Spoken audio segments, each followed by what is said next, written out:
Okay, looking at the App Store. Again, we're in the iTunes Store in iTunes.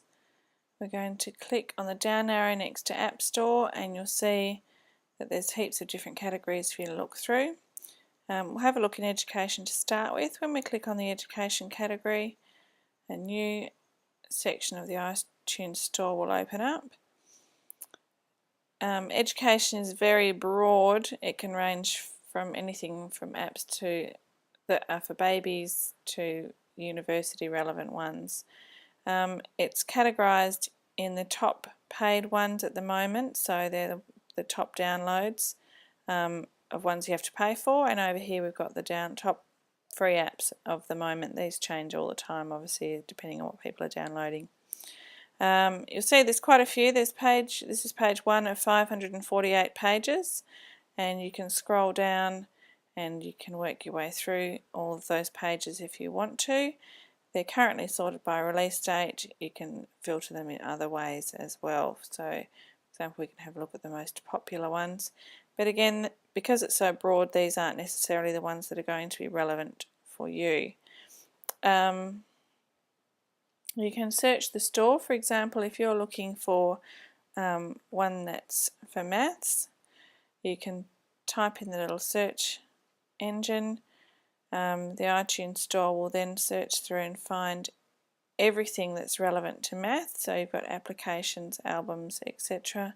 You can further filter at the side. It'll give you a few to start with, and you can click on See All to expand and see what other apps are available. So there's heaps here. You can scroll down and have a look through them.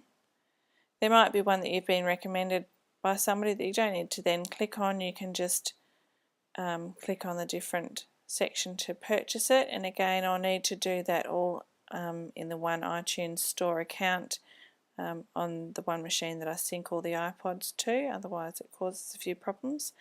You can click on any of these. I'm going to have a look at this Pop Math one. It'll come up with a brief description. This has obviously been upgraded, so it'll tell you things that have been added from previous versions. It has ratings, but they can be deceiving, so as you can see, there's heaps of 5-star ratings, but in fact it's only been 6 people have rated this app altogether, and 2 out of those 6 have given it 5 stars, so it doesn't necessarily give you a valid sort of response for the rating. There's often customer reviews down here that tell you the good and bad things about the app. It'll give you a few screenshots to show you what kind of content you can expect within that app.